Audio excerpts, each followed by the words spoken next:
I recently rewatched the beginning of the 1996 summer blockbuster movie Armageddon.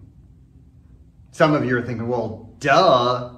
You've been working through Revelation since June of last year, and you've only now mentioned the movie Armageddon? Okay, point taken.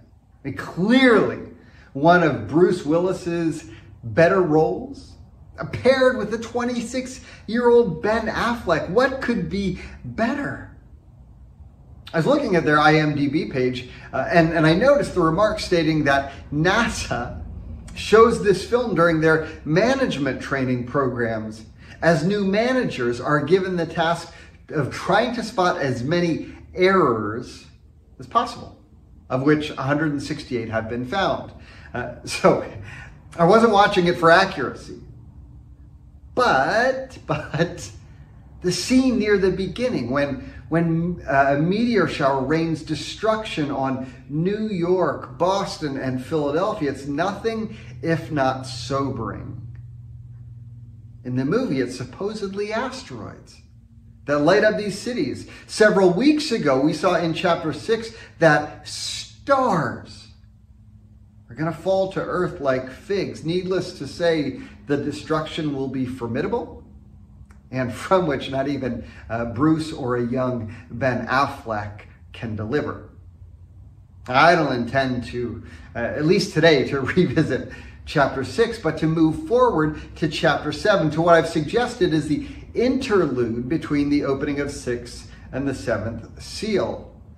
Now, we're told in chapter 7, verse 1, after this I saw 4 angels standing at the 4 corners of the earth, holding back the 4 winds of the earth to prevent any wind from blowing on the land or on the sea or any tree. Now, most of us are accustomed to read a statement like, after this I saw, to mean after this something happened.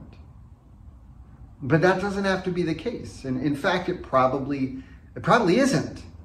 After all, John continues, then I saw another angel coming up from the east, having the seal of the living God. He called out in a loud voice to the 4 angels who had been given power to harm the land and the sea. Do not harm the land or the sea or the trees until we put a seal on the foreheads of the servants of our God. Do not harm the land, the sea, or the trees. I don't know about you, but I'm inclined to think that when mountains and islands are removed, as we're told in chapter 6, or stars start crashing to the earth, as I've mentioned previously, that the land, the water, and the trees are going to be, well, harmed. How could they not be? Unless that hasn't happened yet. Unless what John sees next is not what happens next, but simply what he sees next. Like a flashback scene that we've become so accustomed to in our shows and movies. Make no mistake, destruction is coming, but first there's work to do. God's people must be sealed, which is an interesting play on words. The narrative in chapter 6 is driven forward by the opening of seals, but they were the type that are found on the scroll. In that case, a seal was intended to keep out unwanted eyes. But seals could also be used as a means of identification.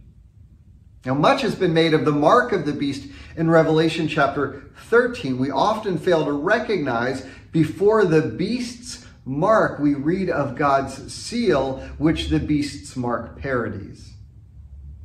In this case, the seal is reminiscent of Exodus 12. In the Passover story, the Israelites were to take some of the blood and put it on the sides and on the tops of the door frames of the houses where they eat the lambs.